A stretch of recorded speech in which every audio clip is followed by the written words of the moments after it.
राज्याचे बॉस फडणवीस हे बांगरांनी विसरू नये असं मेघना बोर्डीकरांनी म्हटलंय। 137 आमदार भाजपसोबत आहेत। मेघना बोर्डीकरांनी हे वक्तव्य केलंय।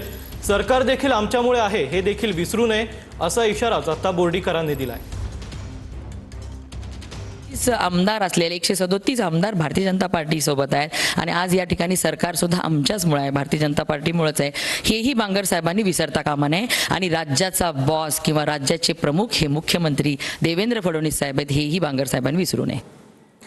एकनाथ शिंदे यांना कणकवलीत प्रचार करायला सांगा असं नितेश राणेंनी म्हटलंय।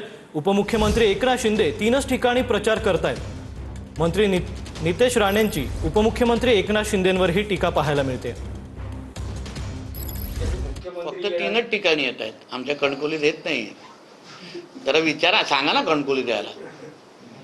उद्धवजींच्या जिल्हा प्रमुखांसाठी प्रचार करण्यासाठी एकनाथ शिंदे साहेब आमचे वरिष्ठ नेते आहेत, फार ज्येष्ठ नेते आहेत। त्यांना सांगा आमच्या कणकवलीत पण या। शहर विकास आघाडी आणि उद्धवजींच्या जिल्हा प्रमुखांसाठी निवडणूक मतदान मागण्यासाठी तिथे काय येत नाही। 3च जागी ऐकलं मी ठिकाणी आहे, 3च जागी प्रचार आहे त्यांचा। तुमचे जवळचे संबंध विचारा त्यांना। पुण्यातील कोंढवा परिसरात पोलिसांकडून आरोपीची धिंड काढण्यात आले।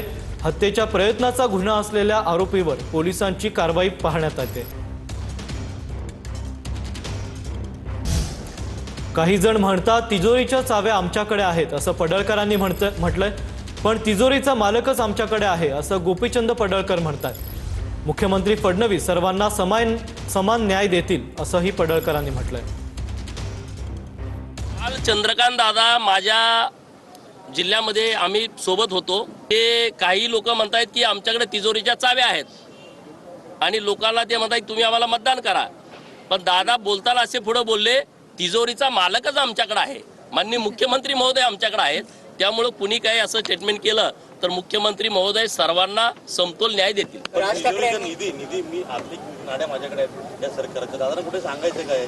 अरे मालकच असल्यानंतर काय आहे, तुम्ही घरात एका खोलीत राहता आणि मग तो घराचा मालकच आमच्याकडे आहे, मग खोलीचा काय विचार करता? अजित पवार धनंजय का सांभाळतायत असा सवाल आता जरांगे पाटलांनी केलाय।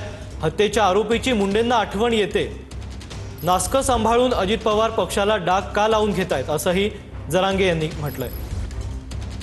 व्यक्तीला जर अजितदादा सांभाळतोय आणि चांगल्या पक्षाला त्यांच्या राष्ट्रवादीला डाग लागून घ्यायला लागले, एक माणूस सांभाळ न्याय मिळणार कसा?